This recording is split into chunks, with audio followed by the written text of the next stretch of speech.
Bon, on est tous d'accord que l'énergie de cette saison est complètement différente. On sent une vibe différente, les choses avancent lentement, c'est un début de saison assez lent quand même, faut pas se mentir, assez calme. Un début assez timide, avec une intrigue qui tourne principalement autour de Mansour et ses femmes. C'est vraiment Mansour et la famille de Mansour qu'on voit le plus souvent. On a envie que les choses avancent beaucoup plus vite, Marodi. Pour le moment, on n'accroche pas, faut se dire la vérité, et le manque de consistency sur YouTube, plus le manque de sous-titres, n'aide pas beaucoup les choses. D'après vos retours et d'après les DM que je lis, vous êtes nombreux à décrocher au fur et à mesure des épisodes. Donc ça sent pas bon, en tout cas, ça commence mal pour la saison 2 d'Emprise. Certains n'accrochent pas du tout avec cette nouvelle ramasse qui est tout à fait normale, c'est le changement, on a toujours du mal au début. Espérons vraiment que ça va s'améliorer. It's just not giving. It's not giving what it's supposed to give. Et pourtant, cette série est l'une de nos meilleures, nos top 5, top 3 même je dirais. Tellement le scénario, la réalisation de la première saison était parfaite. On l'attendait avec impatience cette deuxième saison. Mais pour l'instant, elle nous déçoit. It's a struggle. On est là, on souffle après chaque épisode. Pourquoi? Dites-moi si c'est pareil pour vous. Mais je souffre. Après chaque épisode, je me dis, bon, ok, ça y est, c'est fini là. Ok, il s'est passé quoi? Peut-être qu'on est trop pressé, les gars. Peut-être qu'on est juste trop pressé. Faut qu'on patiente parce qu'en plus, il n'y aura pas que 32 épisodes. Il y en aura au moins 50. Donc là, c'est vraiment le début. D'autres personnes, d'après vos retours, sont complètement perdus. Ils ont l'impression de ne plus suivre Emprise, mais une autre histoire carrément. Donc heureusement que la réalisation a décidé de mettre des petits bouts d'épisodes précédents avant chaque épisode. Ça aide beaucoup parce que ça fait 1 an depuis la première saison et il s'est passé beaucoup de choses depuis. Je m'attendais à voir des flashbacks, par exemple le flashback de la mort de Jari, ce qui s'était passé dans la scène entre Pape Demba, son meilleur ami, et Jill. On a oublié certaines choses. Donc pourquoi pas intégrer des petits flashbacks pour nous aider, pour qu'on sente bien qu'il y a une continuité et qu'on n'est pas dans une nouvelle, on n'est pas en train de regarder une nouvelle série quoi. Pour qu'on ne se sente pas perdu tout simplement. Mais bon, I guess c'est pour ça que les revues et les analyses sont importantes pour mâcher le travail, pour revenir sur certaines scènes et vous aider à comprendre. J'ai eu du mal à trouver le bon moment comme d'habitude pour faire la revue de Emprise. Soit j'attendais les sous-titres, soit j'attendais le prochain épisode. Mais bon, ça y est les gars, je vais faire de mon mieux pour vous faire des revues à chaque épisode ou au moins les revues des 3 épisodes de la semaine si j'arrive pas à faire à chaque fois. En tout cas, si c'est la première fois que tu passes par cette chaîne, n'hésite pas à t'abonner. Dans cette vidéo, on va parler donc de ce début de saison. On va parler des choses qui me gênent, notamment Kene ou Ken, enfin l'ex Roxanne, je sais même plus comment se prononce ce nouveau prénom, Kene, Ken. Et la nouvelle Rama, je vais démarrer en parlant de ces 2 personnages-là. Donc abonne-toi et lâche un petit like pour me soutenir. Dans cette vidéo, il y aura aussi un jeu concours parce que cette vidéo a été sponsorisée par Pharma Space, qui est une boutique en ligne spécialisée dans la vente de produits de soins capillaires, bien-être et accessoires. Vous allez pouvoir gagner gratos comme ça les gars, 12 produits de la marque. Donc restez connectés parce que le jeu ce sera tout de suite avant le début de l'analyse pour vous donner le temps de répondre à la question qui va vous permettre de gagner ces produits. N'hésitez surtout pas à soutenir la marque, visiter sa boutique, bien sûr tous les liens seront dans la description. Donc comme je vous ai dit, elle fait dans des accessoires comme par exemple des magnifiques petits coussins comme ça qui décore votre intérieur. Celui-là, je le mets dans le fauteuil qui est dans ma chambre et franchement, ça donne trop bien. Il y a beaucoup d'autres motifs, bien sûr, sur le site à des prix abordables, donc n'hésitez pas. Ça rajoute une touche ethnique dans votre salon ou dans votre chambre. Elles vont aussi, bien sûr, l'incontournable bonnet avec un double side, of course. Sinon, doesn't make any sense. Indispensable. Celui-là au motif fleur de mariage, il est magnifique, mais il y a bien sûr d'autres modèles sur le site. Je vous ai aussi parlé donc des produits capillaires comme la poudre de Chébé, l'un des secrets de beauté des femmes tchadiennes. Je pense que toutes les Africaines connaissent la poudre Chébé, donc si tu as envie de gagner ce paquet, n'hésite surtout pas à répondre à la question qui va suivre. Tu auras la possibilité de gagner plein d'autres produits, comme je vous l'ai dit, il y en aura 12. Poudre de baobab, hibiscus, le vitivier ou le camaré pour certains, le poivre africain, beaucoup d'autres produits utiles comme la poudre de moringa par exemple. Tous ces produits, plus le bonnet, il y en a un qui est tombé, et le thé d'oreiller, la thé d'oreiller a gagné en répondant à la question suivante, très très simple. Quel personnage d'une autre série culte fait partie de la deuxième saison de cette série? Quel personnage d'une autre série culte fait partie de la deuxième saison de cette série? Il y a plusieurs réponses possibles les gars. Et pour gagner, bien sûr, il faut écrire la réponse en commentaire, trouver la bonne réponse et suivre Famaspace sur Instagram. L'Instagram s'affiche sur l'écran, donc c'est FatouChannel92. Je vérifierai tout ça et je choisirai un gagnant. N'hésitez pas à participer pour vous, pour des membres de votre famille, ou bien sûr acheter d'autres produits qui vous intéressent sur le site, histoire de la soutenir à fond la caisse les gars. Les livraisons sont bien sûr très très rapides, 2 à 4 jours maximum, et si vous êtes en France, la livraison est gratuite. Si vous êtes en Belgique, en Suisse, en Allemagne, en Espagne, en Italie, au Canada, aux USA ou en Russie, les tarifs restent raisonnables et bien sûr vous pouvez commander depuis le monde entier. Les moyens de paiement sont bien sûr sécurisés et il y en a plusieurs. Si vous voulez payer par PayPal, vous allez juste prévenir en avance, prévenir Fatou sur WhatsApp. Elle est toujours joignable par Instagram, WhatsApp, Facebook, le réseau que vous préférez. Donc n'hésitez pas à faire un tour sur Famaspace. Commençons donc cette analyse avec le personnage de Kene ou Ken, je sais pas. Dites-moi dans les commentaires. On a donc changé son prénom. Franchement, j'aimais trop Roxanne, même si je comprends tout à fait la polémique autour. En plus, si Roxanne, c'est pas du tout un prénom commun au Sénégal, je comprends que la production ait choisi de le changer. Mais Kene, c'est nul. Ken, j'aime pas moi. Moi je kiffais trop Roxanne, je trouve que c'est charismatique. Ils auraient pu mettre Roxanne, genre rock et son, tu vois. Surtout que dans les derniers épisodes là, on réalise qu'on parle beaucoup de son père, donc c'est le son de quelqu'un. J'ai un pote qui s'appelle Roxanne, c'est pour ça que j'ai pensé à ce prénom. C'est très très commun, surtout chez les anglophones. Et vous connaissez tous la chanson, Roxanne. Bref, moi je kiffais Roxanne. Je préfère Roxanne à Kenny ou Ken là. Faut que j'arrête, ça se trouve c'est le vrai prénom des gens. N'hésitez pas à me dire dans les commentaires ce que Kene ou Ken signifie en Wolof, ok? Ça va sûrement m'aider à m'habituer à ce prénom là. Mais franchement, dommage, la production avait fait un bon choix. Dommage que voilà, il y a eu toute cette polémique autour. Je trouve que passer de Roxanne à Roxanne aurait pu être une belle alternative. On verra maintenant comment ça va se passer au niveau du montage, parce qu'il y a des scènes qui ont déjà été tournées, donc est-ce que parfois on va entendre les gens l'appeler Roxanne, ou est-ce que ces parties-là seront coupées? On verra bien. Pour l'instant, ça fait pas bizarre. Pour l'instant, ça passe crème. On a eu l'occasion de découvrir donc ce personnage dans ces derniers épisodes. Et j'ai un petit souci, j'accroche pas. Je sais pas, dites-moi si c'est pareil pour vous. Mais je trouve que physiquement, le personnage a tout ce qu'il faut. Très charismatique. Il fait vraiment villain. Il a une vraie tête de villain. Le rôle lui va très bien. Mais au niveau de l'interprétation, j'ai du mal. Je trouve que parfois, ça fait un peu réciter. C'est pas assez profond. Après, je me dis que c'est le début.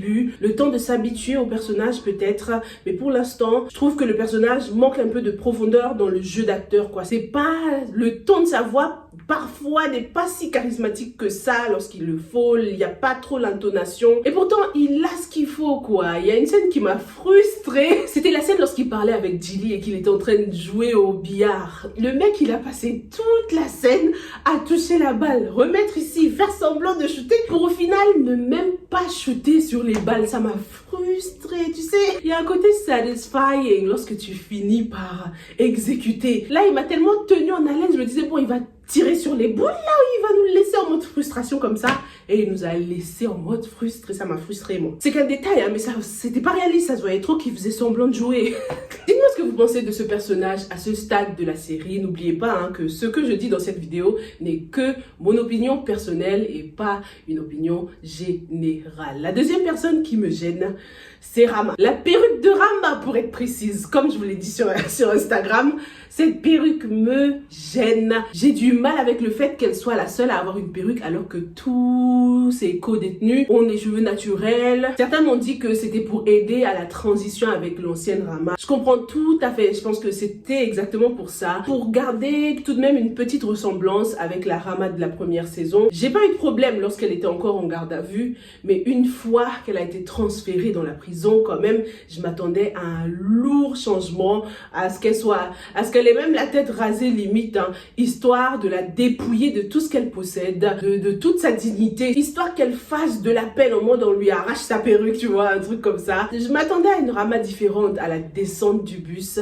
mais non, la perruque est toujours sur sa tête et ça me gêne parce que c'est pas réaliste. Tu peux pas venir avec ta perruque dans une prison. Il est possible de dissimuler des armes dedans, un petit couteau, une petite fourchette. Après la cantine, elle met sa fourchette dedans pour attaquer les gens. Donc voilà, elle me gêne cette perruque en prison. Après, ça lui donne un côté déchaîné aussi, un petit côté crazy. Et c'est le seul point positif, hein, de la perruque en prison. En ce qui concerne le jeu d'acteur, on voit très bien la différence entre la Rama de la première saison et celle de la deuxième. Pendant la scène avec ses enfants, lorsque Pape Demba et Ouli sont venus la visiter en prison, je ne pouvais pas m'empêcher d'imaginer la Rama de la première saison en train de pleurer et dire my baby, tu vois, ces petites expressions en anglais qu'elle avait l'habitude de dire. Je la trouvais beaucoup plus crédible, la Rama de la première saison, parce que même lorsque celle-ci pleure, j'ai du mal à y croire, j'ai du mal à avoir de la peine pour elle, alors que dans la première saison, il y avait ce dilemme là justement d'avoir de la peine pour quelqu'un qui a fait du mal, pour le méchant de l'histoire. Mais avec cette nouvelle Rama, j'ai pas de peine, je me dis bah elle l'a tué, voilà, elle mérite, hein, qu'elle reste en prison, tu vois. Mais il fallait s'y attendre, hein, c'est l'un des points négatifs du changement. Certains auront toujours du mal à accrocher avec le nouveau personnage. Une fois de plus, c'est exactement comme avec Kene. Physiquement, il n'y a rien à dire. La Rama de la première et la deuxième saison correspondent tout à fait. Mais dans l'interprétation du rôle, on sent bien une grande différence. Revenons un peu sur le premier épisode, hein, de cette saison qui commence avec la voix de Marie-Thérèse. Même si on ne le ressent pas encore, avec cette voix off dès le début, on comprend que Marie-Thérèse est le personnage qui sera mis en avant, hein, cette saison. Elle aura beaucoup d'importance, comme l'indique la fiche officielle d'ailleurs de la saison que je vous ai déjà analysée. Ce début de saison garde le même style in medias res, hein, que le précédent, c'est-à-dire commencer en pleine action. Et on adore, c'est une bonne technique pour scotcher l'audience. Donc je suis bien contente qu'ils aient gardé ce style. Dans ce flashback, on réalise à quel point Marie-Thérèse n'était qu'un bébé, hein, lorsque sa mère et ses frères ont traversé tous ces moments difficiles. Ce qui explique pourquoi aujourd'hui elle a un point de vue totalement différent concernant son père. Ce qui a direct retenu mon attention étaient les paroles sombres de Marie-Thérèse. Nul ne peut fuir son ombre, on a beau s'enfuir au bout du monde, même dans la cachette la plus sûre, ton ombre t'y retrouvera. On aura l'impression d'être lié à elle au point de ne pouvoir s'en détacher. Même la mort ne pourra vous séparer, et ce, jusque dans la tombe. Plusieurs interprétations possibles avec ces paroles profondes. La première, c'est que, en fin de compte, on se rend compte que Rama n'a pas réussi à se débarrasser de son mari, même après la mort. L'ombre ici peut également symboliser le mariage, cette alliance que Rama a eue avec son mari jusqu'à ce que la mort les sépare. Sauf que dans ce cas, même après la mort, Yaya continue à être un problème. Et le pire, c'est que le cœur de Rama ne semble toujours pas apaisé, hein. Rama reste une lionne qui ne s'est pas encore transformée en chaton, même après la mort de son pire ennemi. C'est vraiment pas très optimiste, hein, parce que l'ombre, c'est également cette emprise, hein, que Yaya a exercée sur elle, cette emprise dont elle n'a pas réussi à se débarrasser même après la mort. L'ombre, c'est aussi notre passé qui, malgré tout, continuera à avoir un impact sur notre présent. Surtout maintenant avec l'arrivée de Badjen Koura qui va être super proche des enfants de Rama. Badjen Koura ne perd pas de temps, hein. Dès son arrivée, elle commence déjà la manipulation, hein, sans même savoir quel véritable lien est-ce que Rama a entretenu avec ses enfants. Elle a de la chance d'être tombée sur Marie-Thérèse qui cherche des réponses depuis longtemps parce que la pilule ne serait pas passée, hein, avec les autres. Tu peux pas arriver comme ça de nulle part et commencer à mal parler de ma mère. waaye seen yaay li mu leen wax yépp ci seen pap ay fen la. Mais comme ce qu'elle dit confirme un peu ce que Marie-Thérèse a toujours pensé, la manipulation passe crème. On l'a vu dès le début de cette saison, Marie-Thérèse continue à chercher des réponses. Elle continue à aller chez Mbaye Dago, elle est allée sonner à sa porte, elle continue à se confier en Madjigen, qui a d'ailleurs le même rôle que Koura, hein. Elle fait semblant d'être une oreille attentive et elle n'hésite pas à dire à Marie-Thérèse ce dont elle a envie d'entendre. Marie-Thérèse, ce sera un prénom du passé bientôt, hein, parce qu'on sent que avec tout ce que sa tante lui dit, elle voudra que tout le monde l'appelle As. tout.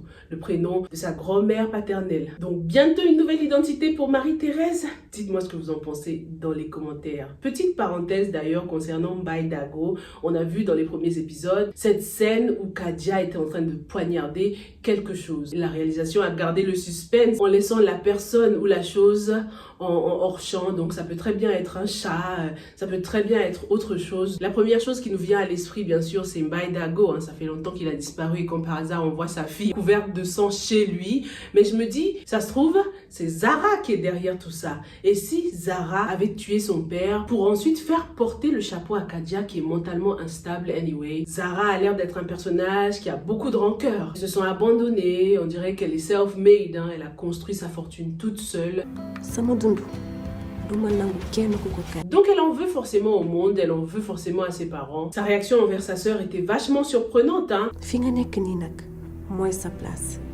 Et tu y resteras le temps qu'il faudra. Elle a raison, la place de Kadia est à l'hôpital, mais bon, un peu de soutien quand même. On s'attendait à ce qu'elle dise le contraire plutôt, en mode je vais tout faire pour te sortir de là le plus rapidement possible, je vais prendre soin de toi, des choses comme ça, mais non, elle compte bien la garder à l'hôpital. Concernant l'identité de la mère de Zara, je vous ai demandé ce que vous en pensiez et certains pensent que Zara pourrait être la fille de Awa Wurus parce qu'elle se ressemble beaucoup. C'est tellement possible parce que vu le statut social de Mbaye Dago et Awa Wurus, ça se peut que dans le passé, ils aient été partenaires d'affaires par exemple. Parce que Mbaye Dago c'est un homme d'affaires, Awa Wurus pareil c'est une femme d'affaires. Donc peut-être qu'ils se sont connus dans le passé. D'après les flashbacks de la première saison, on comprend que Mbaye Dago c'était un gangster gang un peu. Et d'après le caractère de Awa Wurus, on comprend que ça peut être une gangsta aussi. Donc ouais, c'est possible que les deux aient eu une histoire dans le passé, un triangle amoureux, encore une fois, entre Rama, Awa et Mbaye Dago. Qu'est-ce que vous en pensez? Dans un de ces premiers épisodes,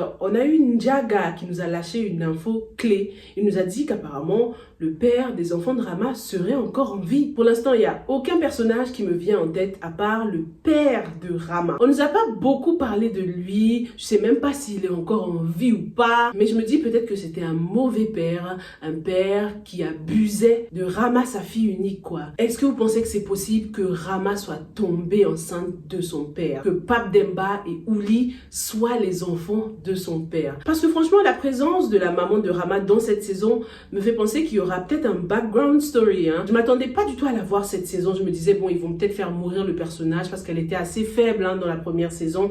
Mais elle est là, elle est bien présente. Donc peut-être qu'il y aura une histoire autour d'elle, une histoire qui va nous expliquer pourquoi Rama a choisi de quitter la maison et pourquoi elle a choisi de se mettre en couple avec un homme comme Yaya. Elle aurait pu être attirée par lui parce que justement il lui rappelait son père. Des fois c'est psychologique, quand t'as pas beaucoup de self-esteem, t'as l'impression que ce genre d'homme, c'est le genre d'homme que tu mérites. Des bandits, des drug dealers, des hommes mauvais comme l'était son père. Est-ce que c'est l'emprise que le père de Rama avait sur elle qui l'a poussée à épouser un homme comme Yaya? Je pense que les deux enfants que Yaya abusait physiquement, donc Ouli et Pape Demba, ne sont pas ses enfants, mais Marie-Thérèse est sa véritable fille. D'où le fait qu'il a voulu lui donner le nom de sa grand-mère et qu'il était un peu plus attaché à elle. On verra si Badjen Koura nous révélera plus d'infos concernant tout ça. Pour l'instant, ça tombe à pic qu'elle soit tombée comme par hasard sur Marie-Thérèse, la première.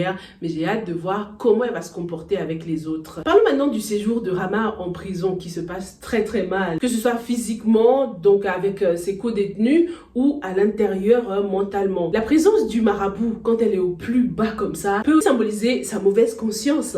Le fait qu'elle soit emprisonnée là, avec la culpabilité et la mauvaise conscience. Ça nous rappelle que Rama n'est pas une bonne personne. Sa conscience est en train de la juger. La conscience qui est symbolisée par le marabout. La présence du marabout peut également symboliser la folie. On ne sait pas s'il est réellement présent dans cette cellule avec elle ou pas, parce que je me dis les gardiens auraient entendu sa voix. Donc est-ce que tout ça ne se passe que dans la tête de Rama, avec tout ce qu'elle a subi, tout ce qu'elle a vécu? Il se peut que son état mental en ait pris un coup, il se peut que son état mental se soit un peu dégradé. C'est pareil, lorsque la chef de la prison est venue dans la cellule, j'avais des doutes aussi, je me disais, est-ce que cette chef est vraiment assise là là ou est-ce que c'est Rama qui est en train d'halluciner, de parler toute seule? Parce que ce n'était pas prudent de la part de cette chef de venir toute seule dans cette cellule et en plus de se positionner comme ça de dos, de s'asseoir de dos, sachant que la personne avec qui tu parles est une dangereuse criminelle. J'ai pas trouvé ça prudent du tout. Rama aurait très bien pu la séquestrer, la menacer pour pouvoir